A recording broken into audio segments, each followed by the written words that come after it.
Can you believe it? Can you realize that you and I, that all of us, have actually begun the exploration of another world? We have taken the first historic step into our solar system. I am Werner von Braun. This motion picture was produced to enable you to experience more personally and vividly the most dramatic events of the Apollo 11 story. You will be participating in the making of history. You will be taken along with the astronauts as they explore the unknown, share the thrill of discovery, and expand our understanding of the universe. We have made full use of modern technology to capture this experience on film, capsulized in time, but expanded into dimensions appropriate to the greatness of the achievement. The pictures and sounds are real, recorded in real time, where the action really was. So, come with us. We are going to the moon.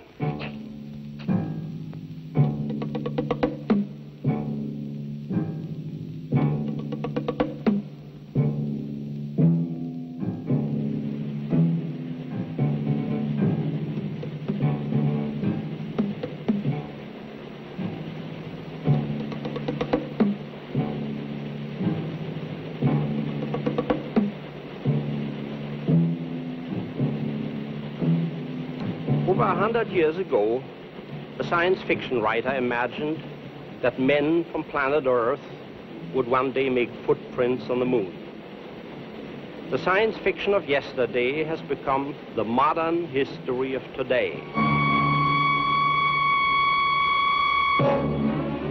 The enterprise of sending a satellite to the moon was now a living, accomplished fact. Its consequences defied all human calculation. We have undertaken a journey that, for length, danger, and novelty, for fascinating, soul-stirring, and delirious sensations, far surpasses the vividest realities of Dante's passionate dream. The three travelers shut up in the new satellite would gravitate around the mysterious Queen of the Night, and for the first time direct the unaided eye of man into the dark mysteries of her surface. Their names should be henceforth and forever written in letters of living light on the brightest pages of astronomical research.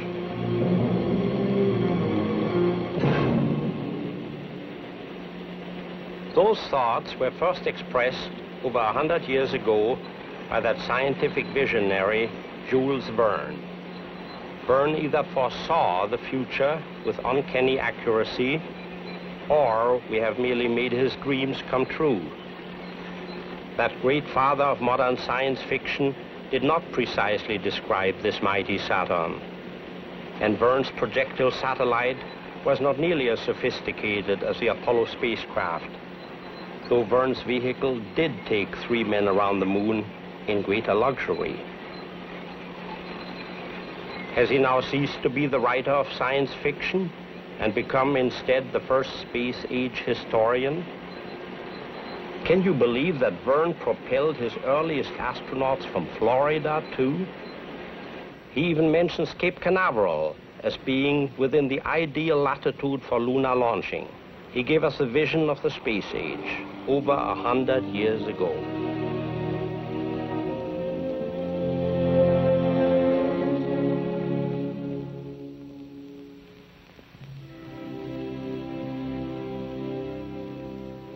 The information center at Cape Kenedi is symbolic of the open society. Space age fans from all the 50 states assembled in Florida to see their home team take off for the moon. But there was more than national pride involved. The whole world was aware of Cape Kenedi, and the Cape Kenedi congregation was thinking of the world. You take a gamble when you tell the world your plans. The global audience had witnessed all our early failures. But when and if you do succeed, the whole world shares in the achievement. We knew the world was watching and listening and waiting with us. We knew we had the sympathetic thoughts of many, and millions prayed. Never before in human history had so many people in so many different places been so completely informed about a news event. And Apollo 11 was news, local, national, and global news. Instant history, recorded in real time. Absorb the possible shock of a mission not completely successfully executed. I don't think it will happen, but it might.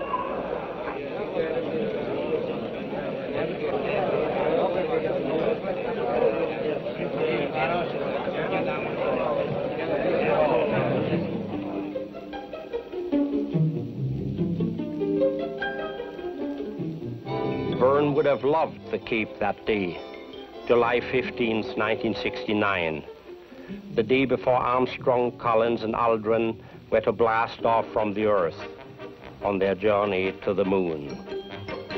His prophetic book forecast countless spectators, though he might not have visualized that a small resort called Cocoa Beach would play host to more than 1 million guests.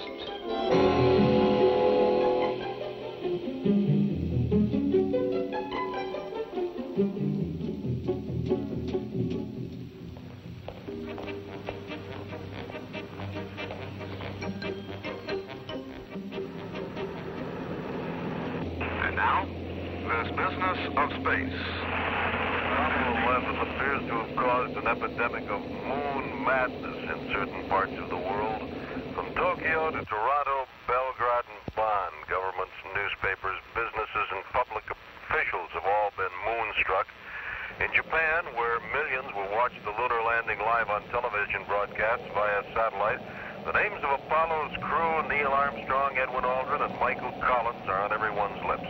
Right now, let's join an announcement from Jack King in Launch Control.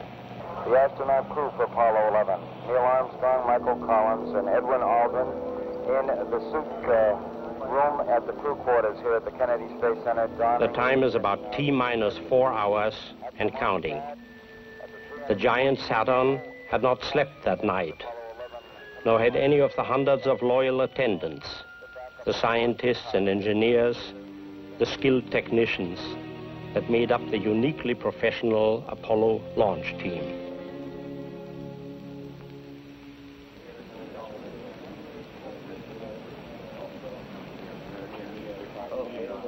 The leading actors in history's most impressive pageant made their entrances, dressed in expertly designed costumes so vital to the success of each man's performance. The curtain was going up on what was truly the greatest show on Earth, before the largest single audience ever assembled.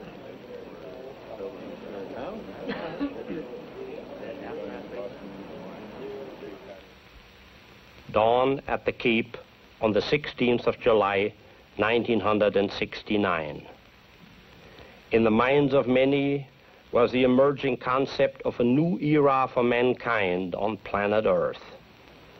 Apollo, in the distant past, had represented dawn. Our primary purpose in going to the moon was to extend human knowledge. It has been said in most of mankind's history that scientific progress has developed most rapidly when men are fighting. Now the space program was accomplishing what war had always done before. For the first time, a non-military program was making enough demands on human knowledge, talent, and ingenuity. The space program had become the cutting edge for science and technology.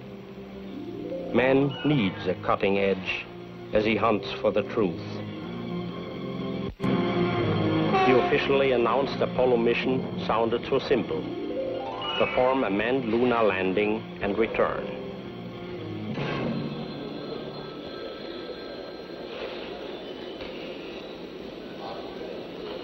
Apollo Saturn Launch Control. Shortly, we'll expect astronauts Neil Armstrong and Michael Collins to come across Swing Arm 9, the Apollo Access Arm, and proceed to the White Room and stand by to board the spacecraft.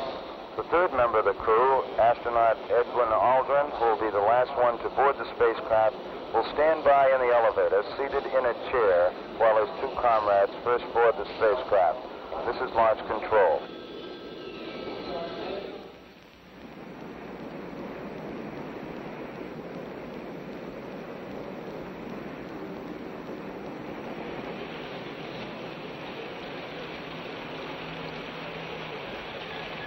Right now, here on the Kennedy Space Center WRKT trailer, is like being in the middle of an international bazaar. We've got reporters here from every part of the world, and I mean just about every part. There's a rather colorful display of language going on all around us. The feeling, Bill, that we've always had when one of these things is getting right down to that tight wire is more pronounced now than it has been either in Apollo 8, 9, or 10. Somehow it's just being transferred to everybody. Well, of course, we have considerably more people than we've had, too, on any previous shot. As far as news media covering this thing, I'm not sure if there isn't some sort of a mass ESP right here this morning, Marty.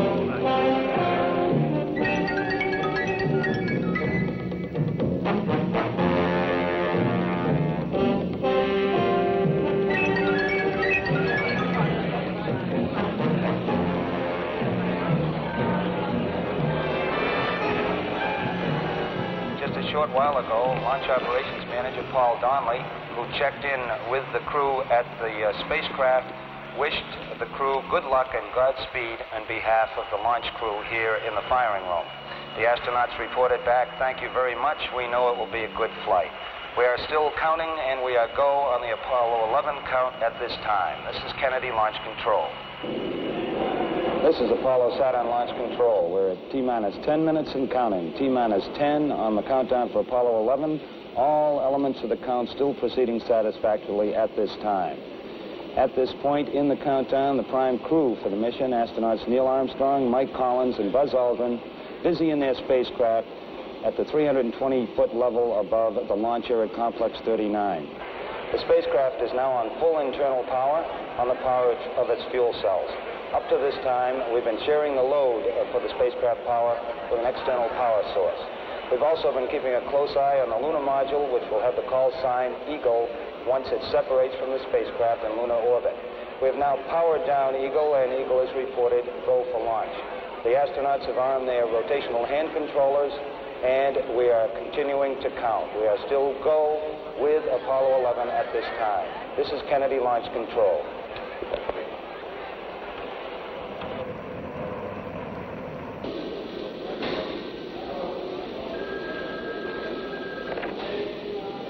T-minus 35 seconds and counting. Countdown smooth at this time.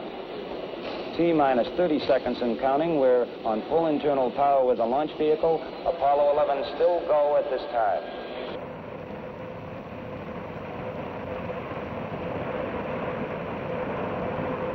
Guidance internal. 15, 14, 13, 12, 11, 10, 9. Ignition sequence start.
I believe that this nation should commit itself to achieving the goal, before this decade is out, of landing a man on the moon and returning him safely to the Earth. No single space project in this period will be more impressive to mankind or more important for the long-range exploration of space, and none will be so difficult or expensive to accomplish.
Immediately after liftoff, the responsibility for Apollo mission control had been transferred to the Manned Spacecraft Center in Houston, Texas. The Apollo 11 flight plan proceeded according to schedule. What had once been major milestones now seemed more like routine maneuvers. The insertion into circular parking orbit 100 nautical miles above the Earth, and then, midway through the second orbit, the injection into translunar trajectory as Apollo passed over the Pacific.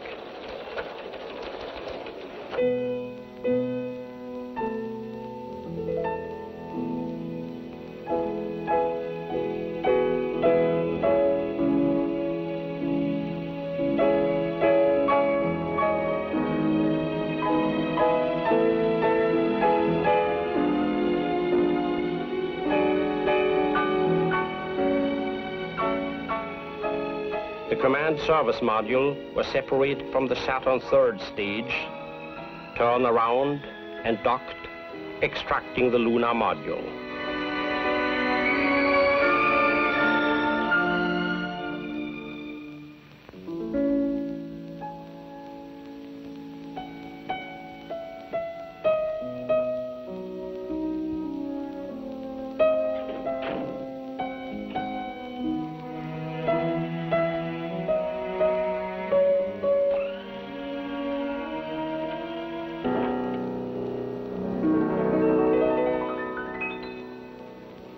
After this seemingly complicated maneuver, Apollo 11 continues coasting to the moon. It's getting a lot better now, 11. Mike, you coming in fine by. I got a good... Well, I put on a coat and tie if I'd known about this ahead of time. Is Buzz holding your cue cards for you, over? Cue cards have a no. We have no intention of competing with the professionals, believe me. We are very comfortable up here, though. We do have a happy home. There's plenty of room for the three of us, and I think we're all learning to find our favorite little corner to sit in. The zero G is very comfortable, but... Jules Verne's lunar projectile, which he called Columbia, was 12 feet long, 13 feet wide, and weighed 12,230 pounds. The Apollo command module has exactly the same dimensions and was just 160 pounds heavier, probably due to some of our sophisticated instrumentation. The definition is really outstanding. The colors are good.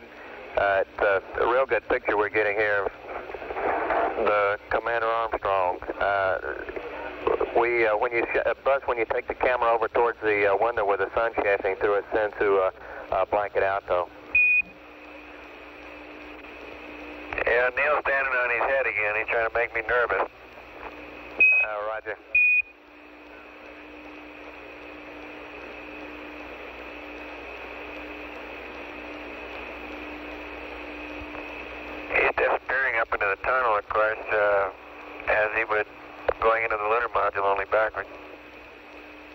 During the relative calm of this phase of the mission, all the newsmen moved to Houston, soon to become, for the next few days, the information center of the world. Over 3,000 fully accredited correspondents, counting American and foreign newsmen, set up headquarters at the Manned Spacecraft Center.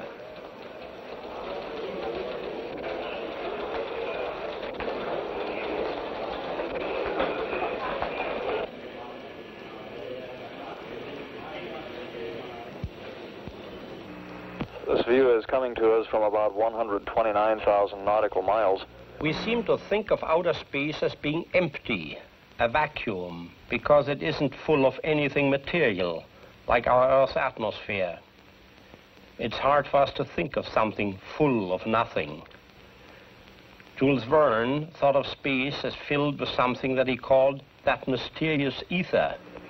Earth, as we see it at our left-hand window, just a little more than a half Earth. We're looking at the eastern Pacific Ocean. And the north half of the top half of the screen, we can see North America, Alaska, United States, Canada, Mexico, and Central America. South America becomes invisible just off beyond the terminator or inside the shadow. We can see the oceans with a definite blue cast, see white bands of major cloud formations across the Earth, and can see coastlines. Pick out the western U.S., San Joaquin Valley, the Sierra Mountain Range, the peninsula of Baja California, and can see some cloud formations over southeastern U.S. There's one definite mild storm southwest of Alaska. Looks like about 500 to 1,000 miles. And another very minor storm showing the south end of the screen near the, a long way south of the equator, probably 45 degrees or more south latitude.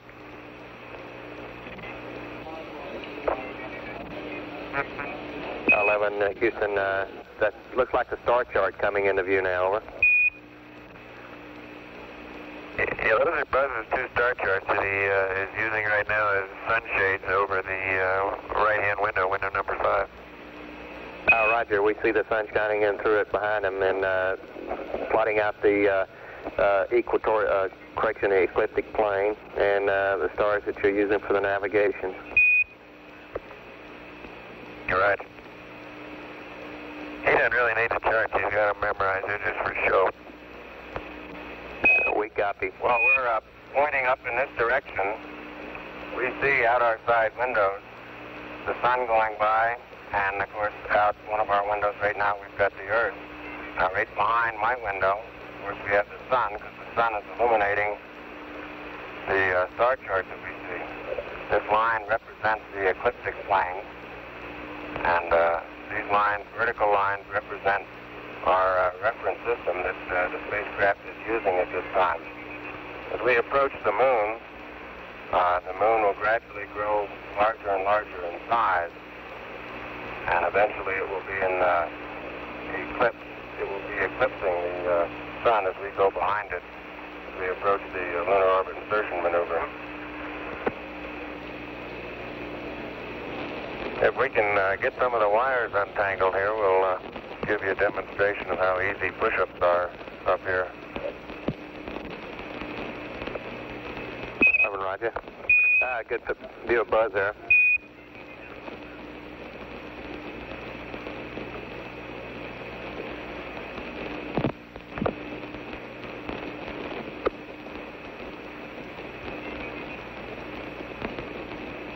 The phenomenon of zero gravity, or at least the concept of weightlessness, was apparently quite familiar to Jules Verne.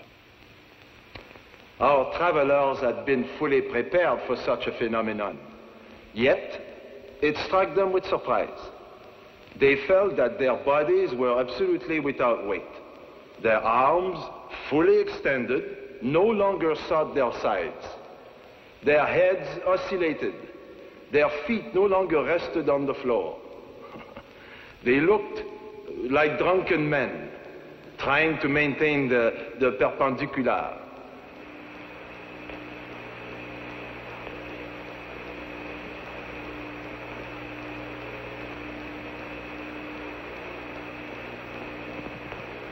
Well, looks like it's probably almost your dinner time down there, Earth. We'll show you our food cabinet here in a second. 11, roger. These bite-sized objects were designed to remove the problem of having so many crumbs floating around in the cabin. So they designed a particular size that would be able to go into the mouth all at once. I think since all of our experience, we've discovered that we can progress a good bit further than that back to some of the type meals that we have on Earth. Matter of fact, on this flight, we've carried along pieces of bread, and along with the bread, we have a ham spread. And I'll show you, I hope, how easy it is to spread some ham. Environment of 0G.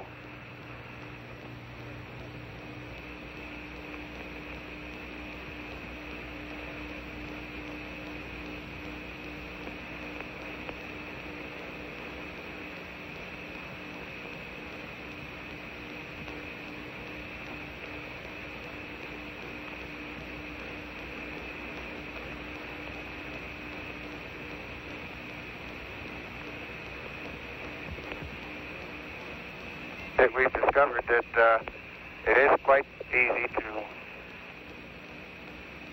all very familiar with.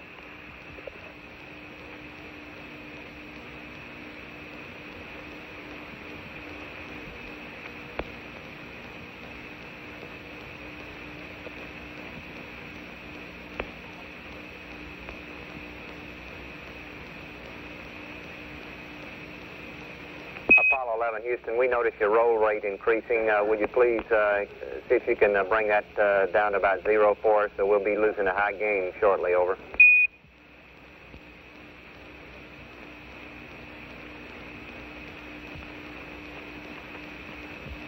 We can also use zero gravity to demonstrate many things that we've all learned in school.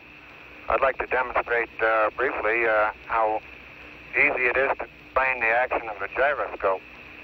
If I spin this can, we know that according to the equations of motion, that we would expect that if once this is given a spin and has a spin axis in this direction, if we give it a particular torque, and I'll do this by pushing my hands against it in this fashion once it's spinning, by the equations we can predict that as I put this torque on it, it will in fact rotate this direction.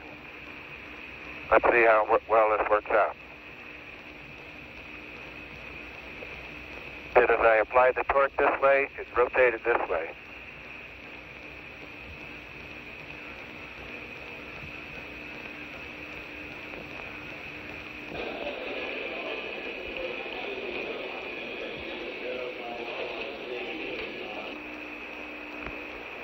Yeah, the food so far has been very good.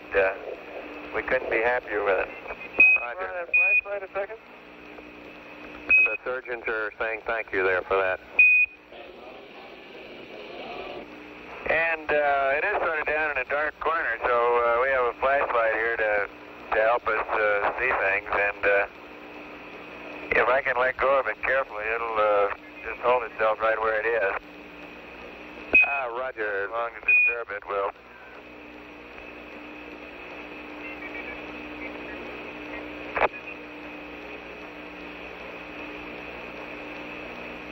Apollo 11, Houston, that's a pretty good demonstration. You started off really stable there, Mike. It's,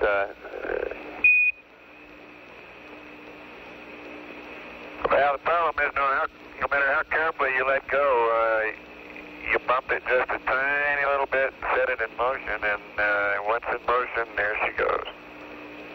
Try that again. It looks fairly stable now with slow rotation.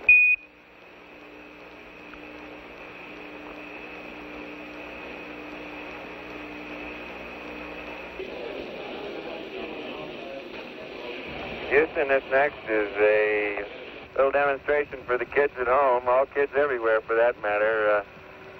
I was going to show you how you drink water out of a spoon, but I'm afraid I filled the spoon too full, and if I'm not careful, I'm going to spill water right over the sides. Can you see the water slopping around in the top of the spoon, kids? That's affirmative, 11. Okay, well, as I say, I was going to show you, but I'm afraid I filled it too full, and it's going to spill over the sides. I tell you what, I'll just turn this one over and get rid of the water and start all over again, okay? Okay.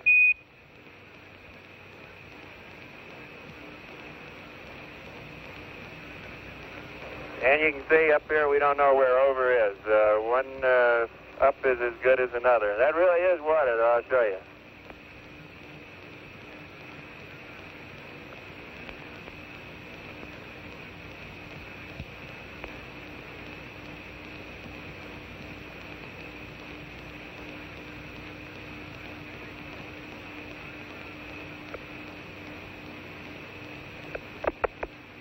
That's really not the way we drink. We really have a water gun, which I'll show you.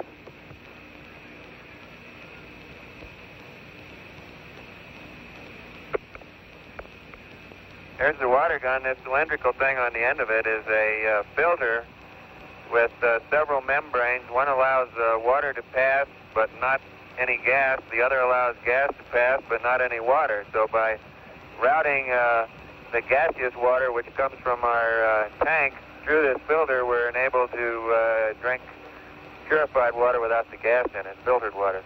And, of course, all we do to get it started is just pull the trigger.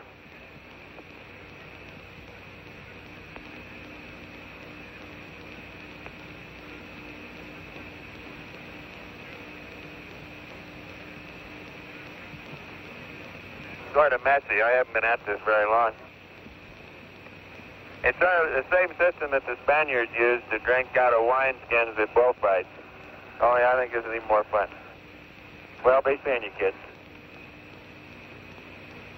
Thank you from all the kids in the world here in the Moker who can't tell the Earth from the moon. Well, so much for the food department. I'm going to close up the store down here. Charlie, we checked out the cable length, and we're thinking we might want to see if we can take the TV into the LEM with us tomorrow for part of the time. Over. Roger.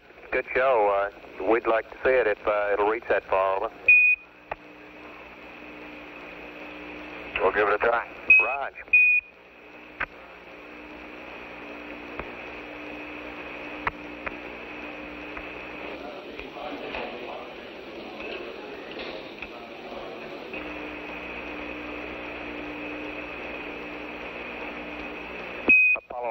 Houston, could you give the folks a view of your patch if on your CWGs, over?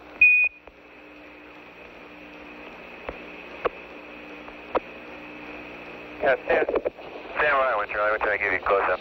All right.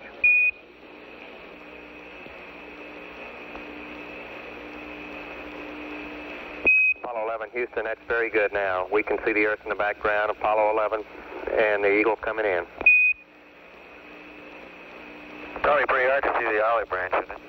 Roger, it is.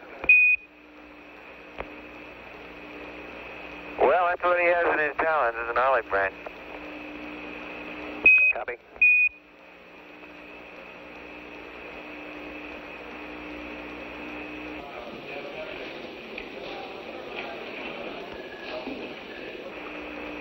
Apollo 11, Houston, we're really impressed with the clarity and the detail that we have in the picture. The colors are, now it's really an excellent picture now that I'm looking at on our monitor, which is about 12 seconds before the networks can get it out due to the conversion that we have here on our TV converter. We're looking at the controls and display, the main display console, and we can see the disky up on the panel. Over.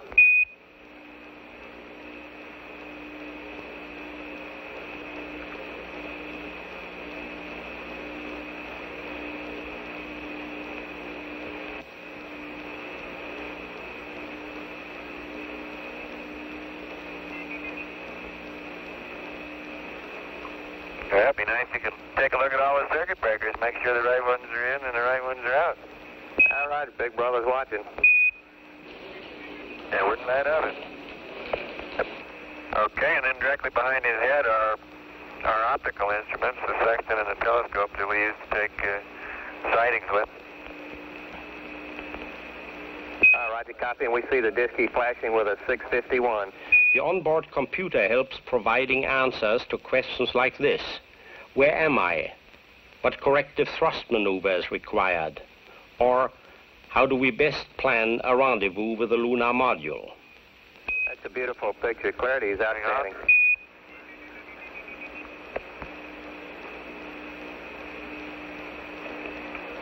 We can also give you the time of day and in our system of mission elapsed time, 34 hours, 16 minutes, and 15 seconds. Roger. Can you see that clearly enough, Charlie? Roger, Apollo 11. We can see it counting up every second. We got 34:17:02 now.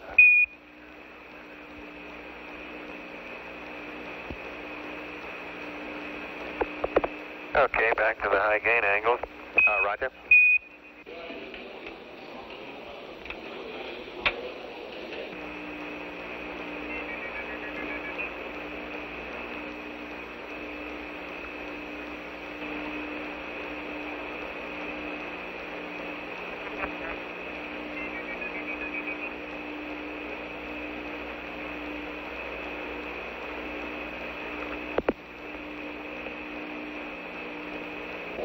Guten Tag, meine Damen und Herren. In Deutschland inzwischen wurde vom Mission Control Center der NASA hier in Houston bestätigt, dass die Astronauten 2 zusätzliche Stunden Schlaf bekommen, da das 4. Kursmanöver wegen der Präzision des Fluges unnötig geworden ist.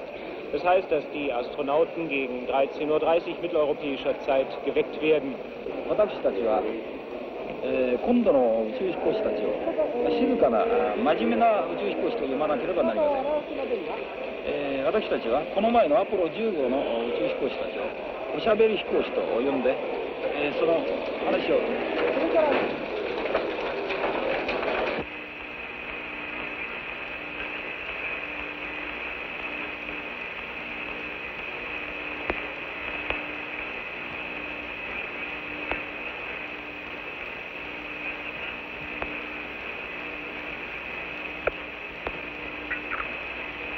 Like it's a little bit easier than doing that in the chamber.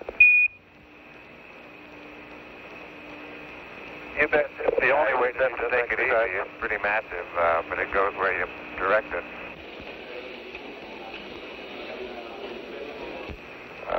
Place where the tool B goes. Right.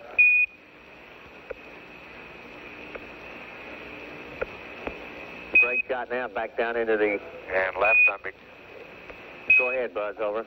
Say again. I'm just saying we got a great shot looking back into the command module. Okay.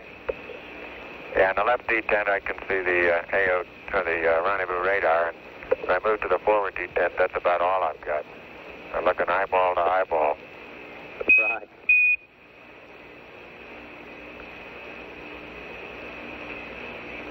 Neil Armstrong has apparently been holding the camera, looking back down through the tunnel, and it appears now that he's handed the camera to Buzz Aldrin. This view is still looking back through the tunnel. We see Mike Collins in the background there.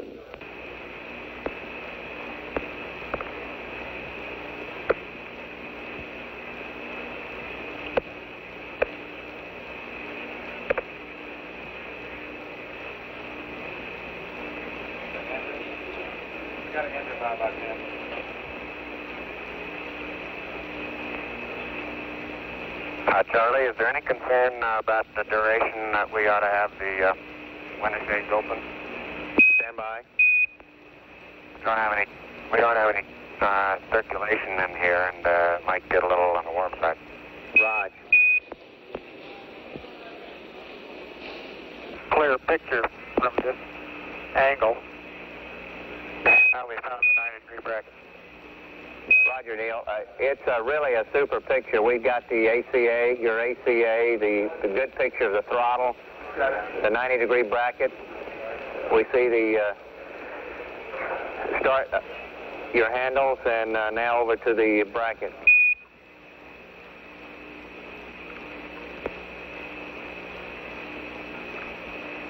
This specially adapted variable speed 16mm camera was installed to record in color the lunar surface activities that could be covered within its field of view.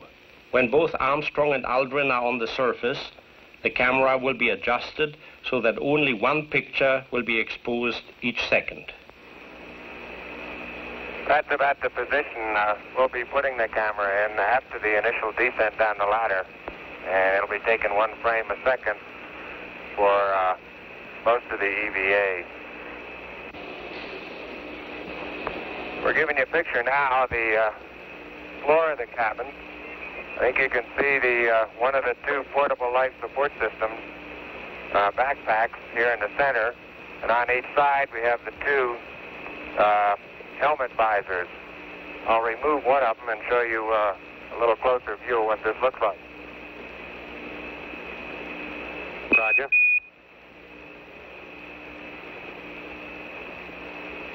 Inside the helmet visors are the EVA gloves with the blue tips. I'll not take those out now.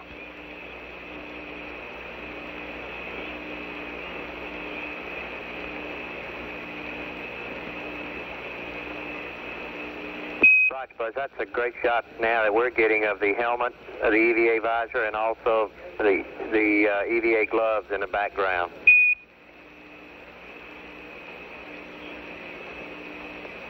Okay, you did say this was going out now, didn't you? Stand by, I think so.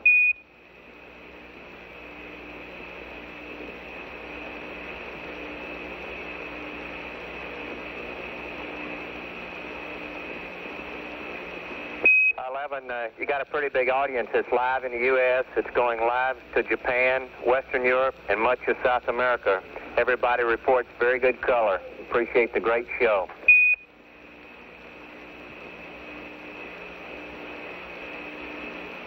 Roger, understand. Thank you.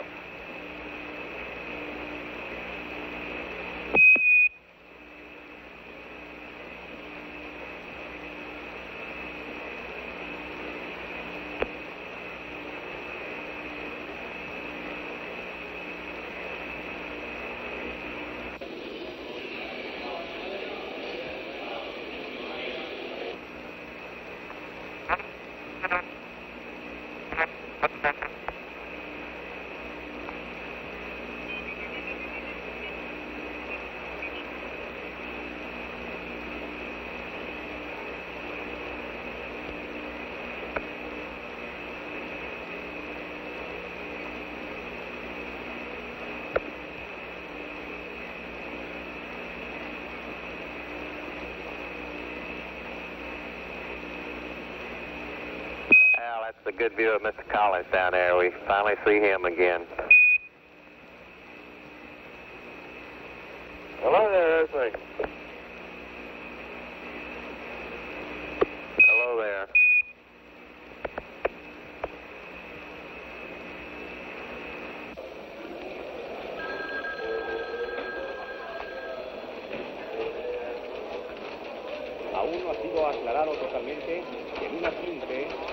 The correspondent from Mexico was communicating his concern about the Soviet Lunik 15, then orbiting the moon. We had a little concern about it ourselves. Se oli ollut 2 sekuntia liian pitkä, eli lähes täydellisen onnistunut.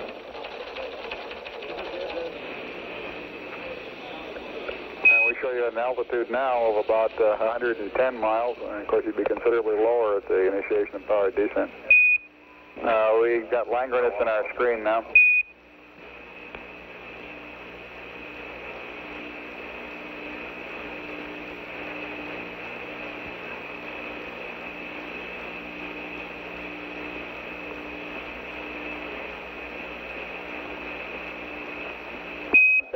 is Houston. We're getting a beautiful picture of Langrenus now with its rather conspicuous central peak.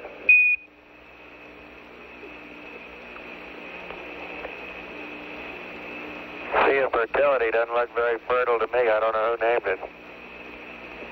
Well, it may have been named by a gentleman whom this crater was named after, Langrenus. Langrenus was a cartographer to the King of Spain and made one of the early reasonably accurate maps of the moon.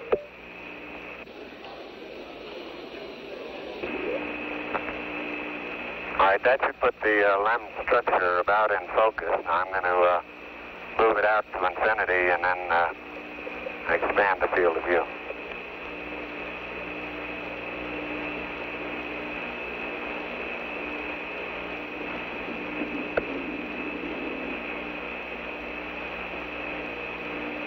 Crater Srpski is out my window now, window number 2.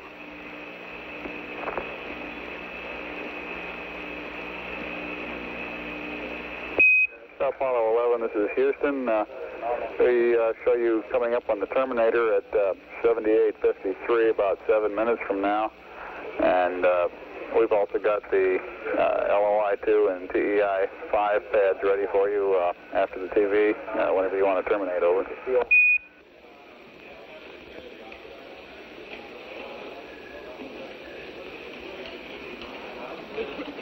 After several orbits around the lunar surface, Neil Armstrong and Buzz Aldrin transferred to the lunar module. With Mike Collins left alone in the command service module, the Eagle was undocked from the Columbia and was ready to begin the powered descent. Even here, Verne had preceded us over 100 years before in his creative imagination. This descent would still be violent enough to dash the projectile into 1,000 pieces. But it could hardly be doubted that powerful rockets fastened to the bottom of the projectile could, when discharged, considerably retard the velocity of the fall by their sturdy recoil. They could burn in a vacuum by means of oxygen furnished by themselves.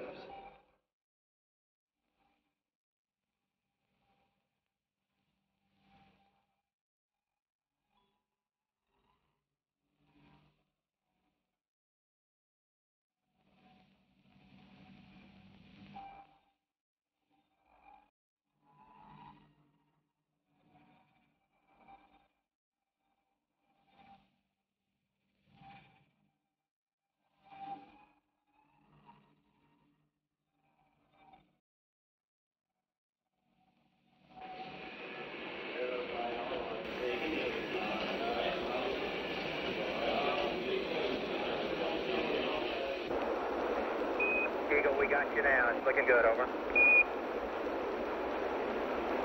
Eagle, that looks good. Eagle, Houston, everything's looking good here, over. Roger, copy. Eagle, Houston, after yaw around, angled S-band pitch, -9er, yaw, +18. Staying the degree very closely. Roger. Bait on. Altitude's a little high. Houston, I'm getting a little fluctuation in the AC voltage now. Roger. 50 meter maybe, huh? Stand by. Looking good to us. See? Looks real good. Hold it. Hold on. Now position check downrange shows it to be a little off. Roger, copy. Well, I think it's going to drop. And Eagle, Houston, we got data dropout. You're still looking good. We got good lock on. Altitude lights out. LH is -2,900. Roger, we copy. That's the Earth, right out our front window. Houston, you're looking at our Delta H. That's affirmative. Program alarm. Looking good to us, over. Okay, I'm still on flu, so we may tend to lose as we gradually pitch over. Let me try auto again now, see what happens. Roger. Okay, looks like it's home. Roger, we got good data.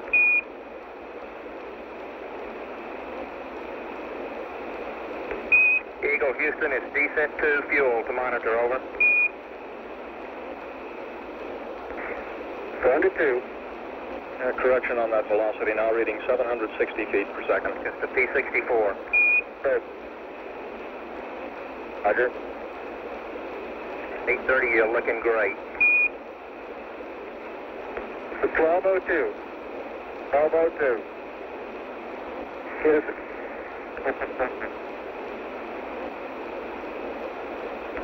Give us a reading on the 1202 program alarm. Roger, we got you. We're going at alarm. Roger. 330. 6 plus 25, throttle down. 6 plus 25, throttle down. Roger, copy. 6 plus 25. Same alarm, and it appears to come with up some dust. 3 feet, 2.5 down. Straight shadow. 4 forward. 4 forward, just into the right a little. Back right. Okay, engine stop. 413 is in. We copy you down, Eagle. Houston, Tranquility Base here. The Eagle has landed. Man walks on the moon. Man walks on the moon. The first man from Earth walked on the surface of the moon this morning, and the suspense here in London is unbelievable.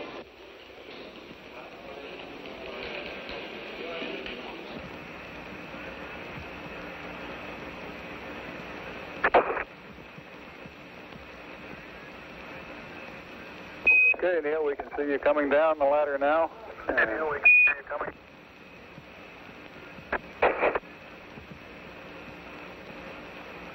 Okay, I just checked getting back up to that first step. It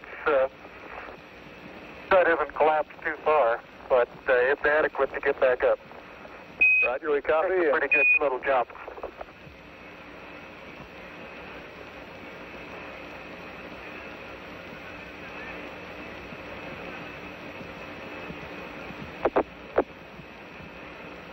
Buzz, this is Houston, F2, I'm at the 1/160th second for shadow photography on the sequence camera.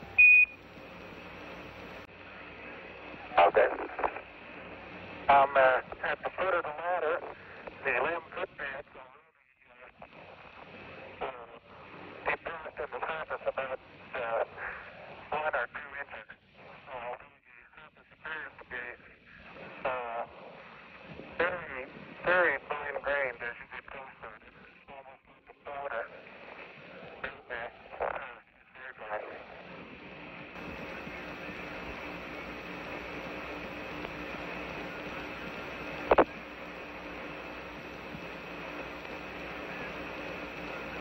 I'm going to step off the limb now.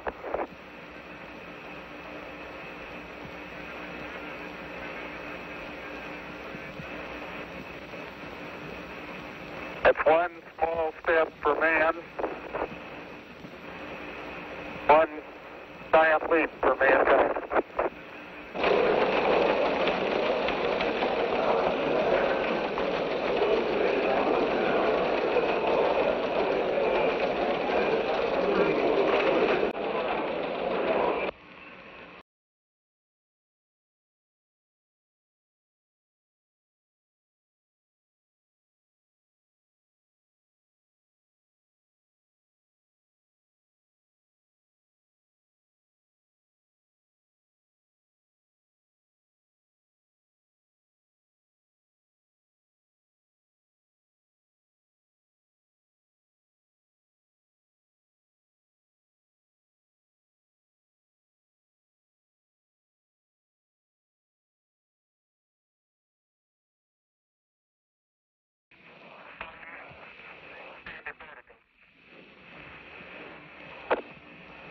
Neil, this is Houston. We're copying.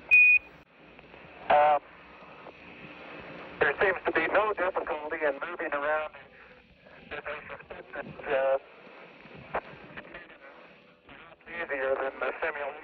16G that he performed. Roger, Neil, we're reading you loud and clear. Let's see, getting some pictures and the contingency sample. 35.5 minutes of PLSS time expended now.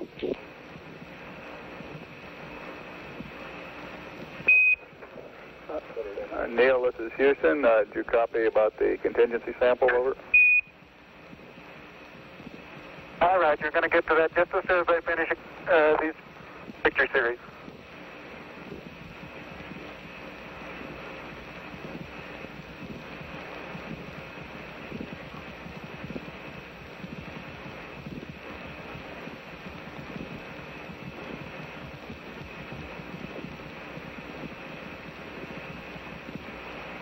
Okay, going to get the contingency sample there, Neil? Right.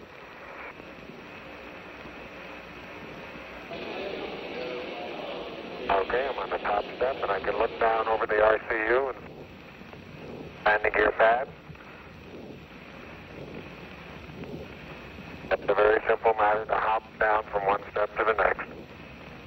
Yes, I found it to be very comfortable, and walking is also very comfortable.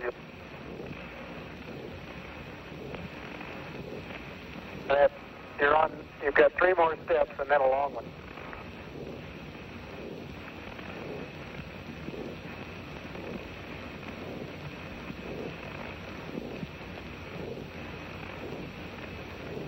Okay, I'm going to leave that 1 foot up there and both hands down about the 4th rung up. There you go. Okay, now I think I'll do the same.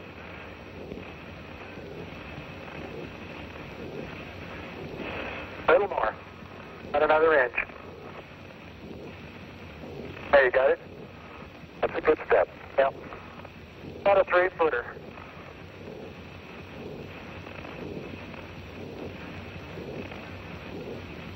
Beautiful view. Isn't that something? Magnificent sight out here. Magnificent desolation.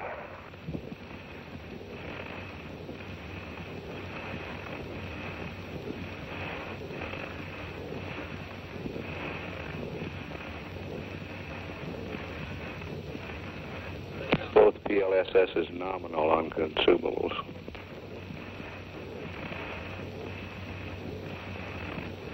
Looks like the secondary strut have little thermal effects on it right here, Neil. Yeah, I noticed that.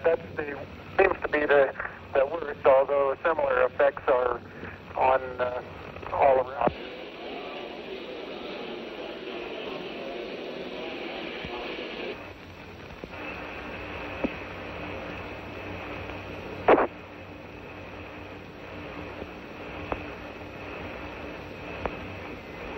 Neil is now unveiling the plaque that is.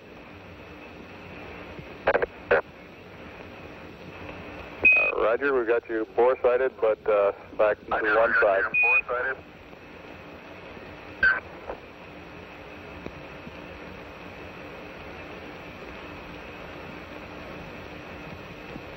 For those who haven't read the plaque, we'll read the plaque that's on the front landing gear of this LEM. There's 2 hemispheres, one showing each of the 2 hemispheres of Earth. Underneath it says, airmen from the planet Earth, first set foot upon the moon, 1869 AD. It came in peace for all mankind. It has the crew members' signatures and the signature of the President of the United States.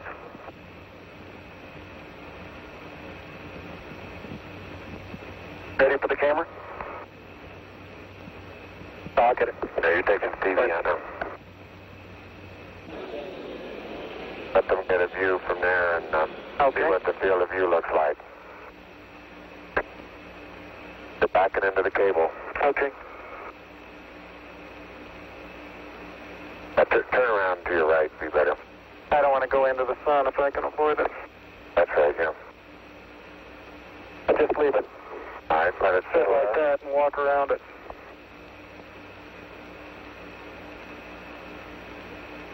Houston, how's that field of view going to be? Pick up the Mesa long way? Neil, this is Houston. The field of view is okay. We'd like you to aim it a little bit more to the right, over. Okay. Okay, that's all the cable we have. All the way out. I'll start working on the shoulder. A little bit too much to the right. Can you bring it back left about 4 or 5 degrees?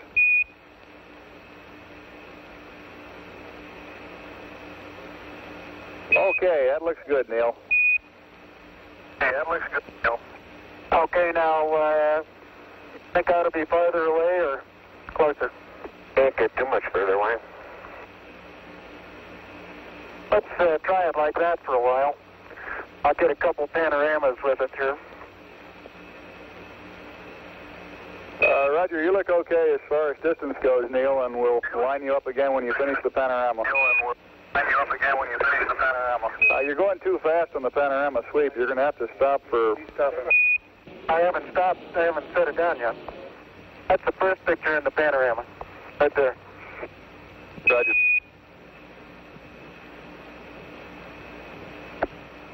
It's taken just about northeast. Tell me if you got a picture, Houston. Well, we've got a beautiful picture, Neil. Okay, I'm going to move it.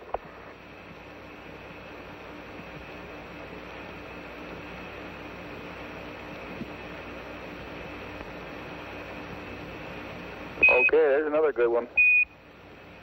There's another.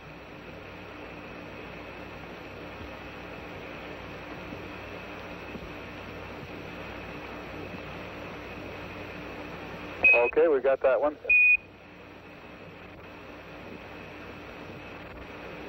Okay, now this one's right down sun, straight west, and I want to know if you can see an angular rock in the foreground. Roger, we have a large angular rock in the foreground, and looks like a much smaller rock a couple of inches to the left of it, over.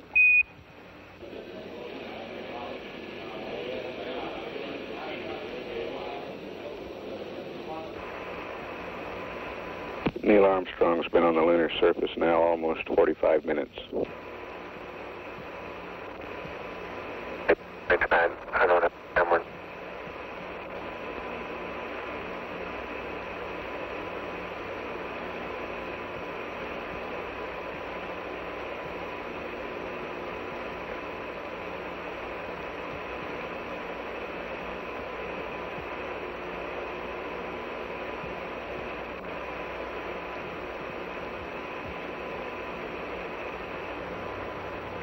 Columbia on the high gain, over.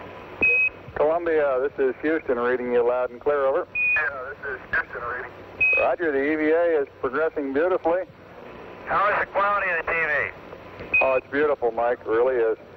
They've got the flag up now, and you can see the stars and stripes on the lunar surface. We have followed out the grandest idea that ever set a human brain on fire. It is to take possession of the moon in the name of the United States of America. It is to add a 39th state of the glorious Union. Well, even Jules Verne could make a human error. Our world had become a little different by the time we had admitted 50 states. Verne did not foresee a day when a free nation would send its explorers to the moon to claim the lunar land in the name of all mankind. I'd like to evaluate the various paces that a person can traveling on the lunar surface. I believe I'm out of your field of view. Is that right now, Houston? That's affirmative, Buzz.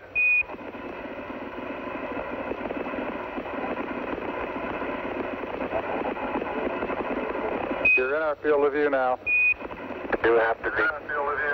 All right, you do have to be rather careful to keep track of where your center of mass is. Sometimes it takes about 2 or 3 paces to make sure that you've got your feet underneath you.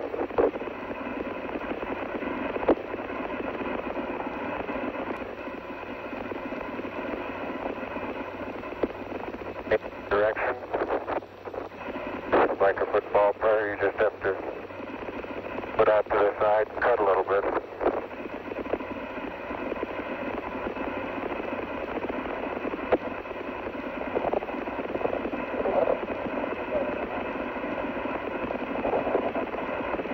So-called kangaroo hop does work, but it seems your forward stability is not quite as good as it is in the conventional, more conventional. It was very important to all future lunar exploration to evaluate exactly how man would be able to perform on the moon, encumbered as he was with the pressurized spacesuits and heavy backpacks. At least they were heavy back home. But in the moon's gravitational field, only 1/6 as strong as the Earth, much of man's burden is lifted. And so, it seemed, was man's spirit.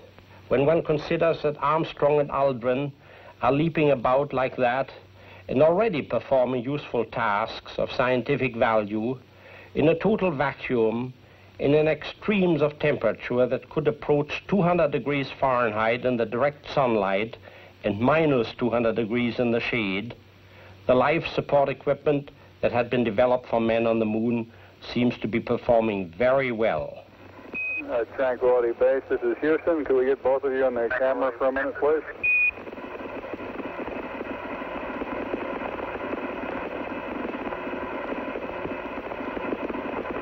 Say again, Houston.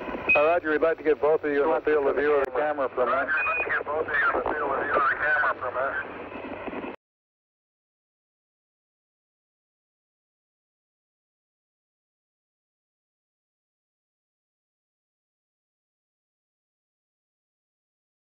Get on her. Go ahead, Mr. President. This is Houston out.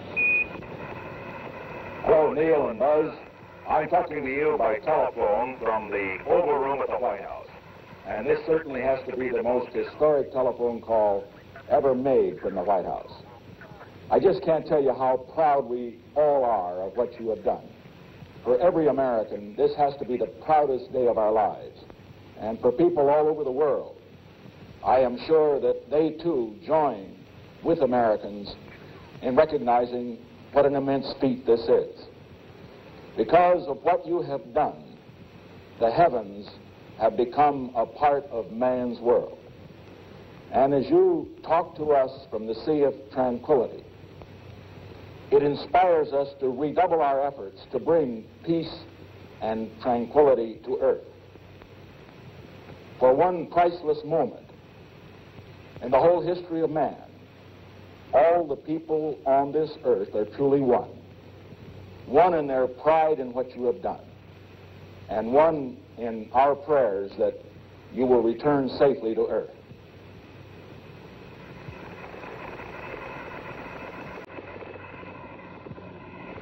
Thank you, Mr. President.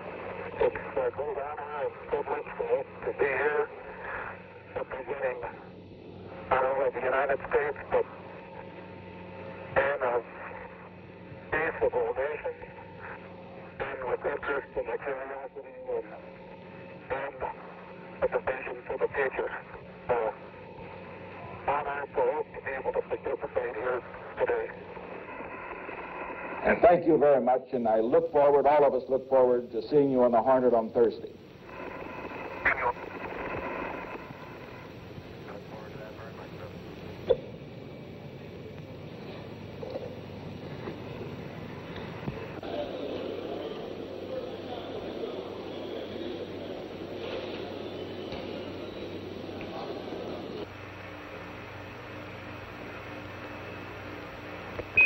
Buzz, this is Houston. It's about time for you to start your EVA closeout activities.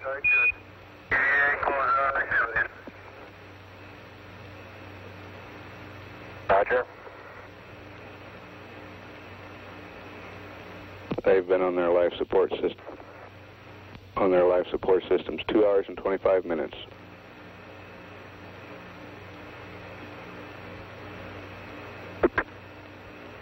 Neil appears to be picking up rocks to the right of the screen. Neil and Buzz, this is Houston. I'd like to remind you of the close-up camera magazine before you start up the ladder, Buzz. Okay. Got that over with you, Neil? Now that close-up camera is underneath the mesa, I'll have to pick it up with the phone. And I'm picking up several pieces of really vesicular rock out here now.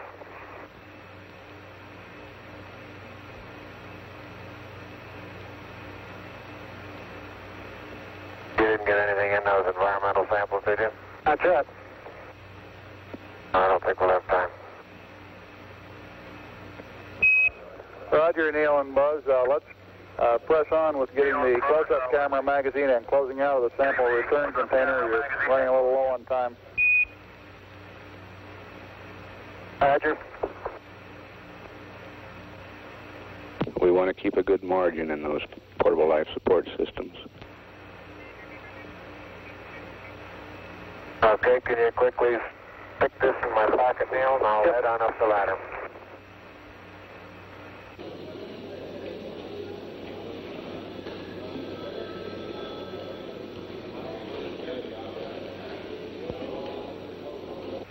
Man's artifacts, the products of his mind, his hands, his talents, and his energies, have now been left upon the lunar soil. For thousands of years, the moon has made her impression upon man and planet Earth. Now man, from planet Earth, has made his impression on the moon. How must those men feel? What must they think as they reflect upon what we have called so technically, so unemotionally, their extravehicular activity, their EVA? Perhaps we may never know exactly how they felt as they leaped about on the desolate magnificence of the lunar landscape. But remember what we can do if we can just imagine. Roll right just a little bit. Down. And in good shape. Thank you. Now move your foot and I'll get the hatch. Among those many footprints, one might imagine, could be one or two made by Jules Verne. At least he'd been there many times in spirit.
Recommendation is pings, and you're cleared for takeoff. Roger, understand. We're number one on the runway.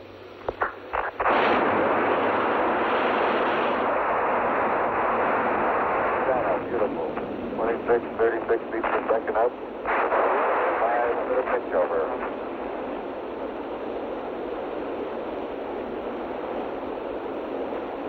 1,000 feet high, 80 feet per second vertical rise.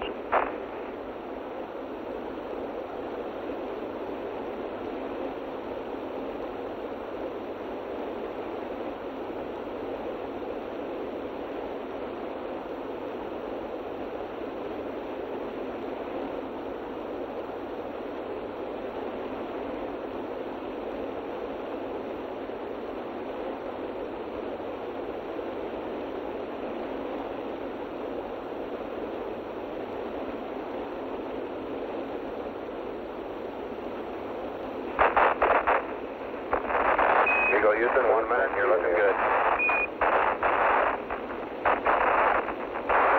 Roger. 100, 150 up, beautiful.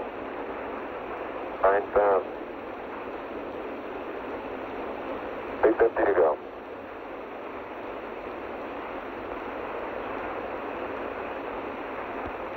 And the engine arm.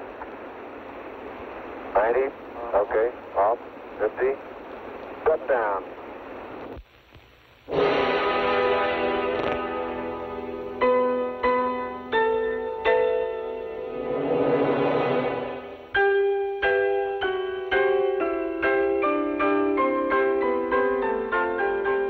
To Mike Collins, the tiny flashing light symbolized a happy reunion with two of the very closest of traveling companions. Eagle was rejoining Columbia to become Apollo 11 once again.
The Eagle ascent stage was not designed to survive the rigors of re-entry. To bring its human crew safely back to Earth, it must first rendezvous with Collins in Columbia. When Armstrong and Aldrin have crawled back into the Apollo command module, the empty Eagle is jettisoned. Though it should have been retired with honors, there just didn't seem to be any easy way to get it back into a museum.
During the final lunar orbit, once again on the far side of the moon, the service rocket engine is fired to send the astronauts back home. Not many men have witnessed an Earth rise, nor viewed our planetary home from such a distance. Perhaps what men on Earth need most is to realize that their planet is truly one of the heavenly bodies.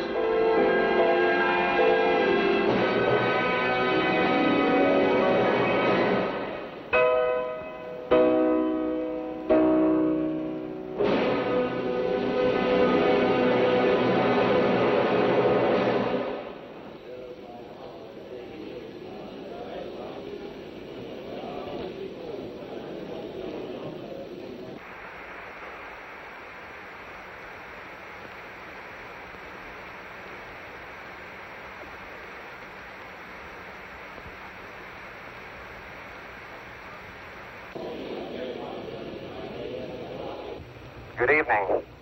I'd like to discuss with you a few of the more symbolic aspects of the flight of our mission Apollo 11.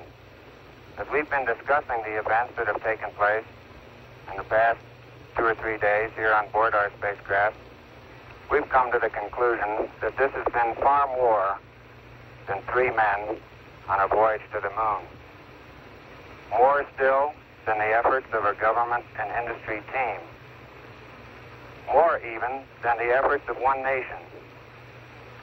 We feel that this stands as a symbol of the insatiable curiosity of all mankind to explore the unknown. Neil's statement the other day upon first setting foot on the surface of the moon, this is a small step for a man, but a great leap for mankind, I believe sums up these feelings very nicely. We accepted the challenge of going to the moon. The acceptance of this challenge was inevitable. The relative ease with which we carried out our mission, I believe, is a tribute to the timeliness of that acceptance. Today, I feel we're fully capable of accepting expanded roles in the exploration of space.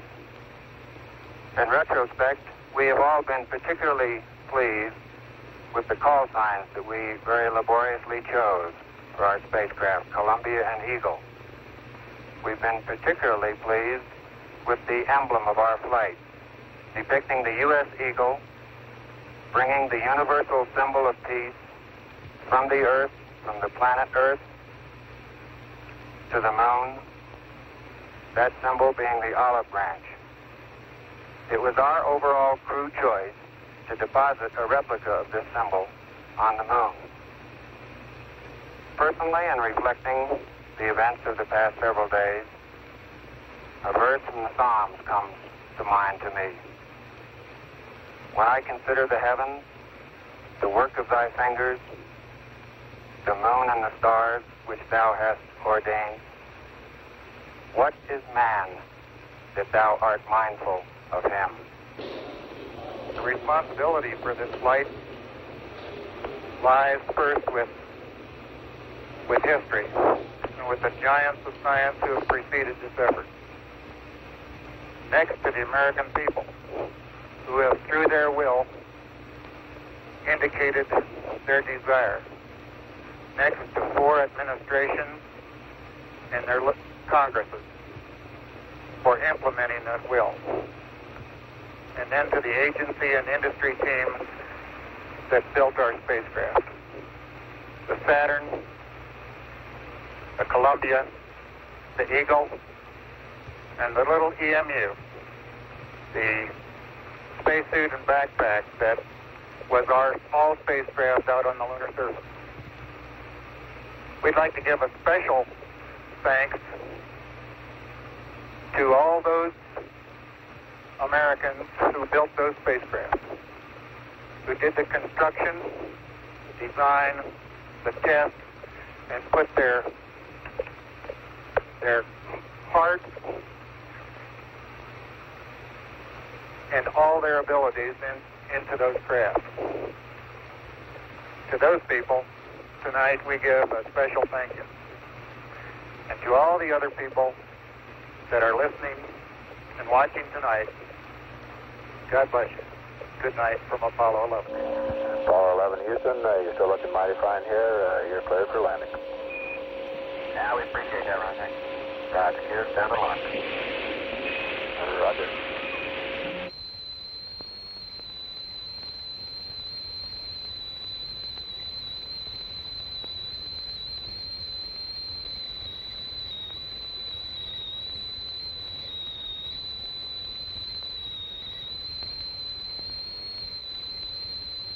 When our man-made Apollo spacecraft begins to come in contact with our outer atmosphere at over 36,000 feet per second, the friction generates temperatures in the thousands of degrees.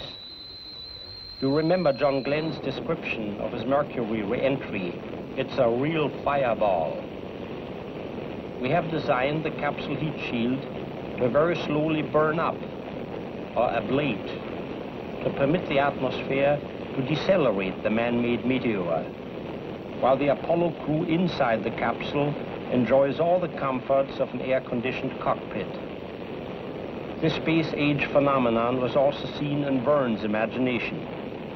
He described the scene from the viewpoint of the recovery teams, waiting on the surface down below.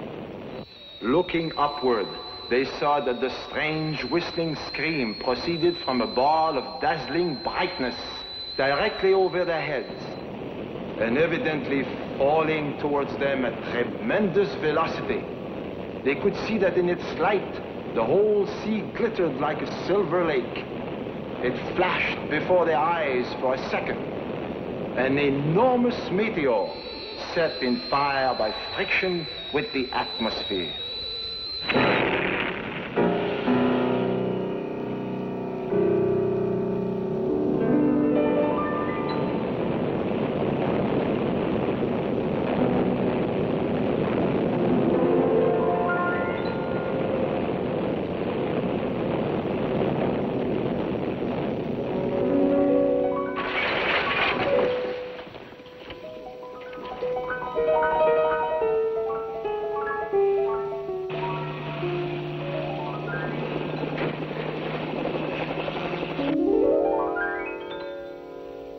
President Nixon said that every man achieves his own greatness by reaching out beyond himself. And so it is with nations. And so we must reach out again, beyond ourselves, and look to the challenges that face us in the space future. We must look beyond Tranquility Base. The lunar landing was a product of the American people, but it was more. It was a reaching out in the name of peace, shared by the United States in genuine brotherhood with all nations and with all mankind.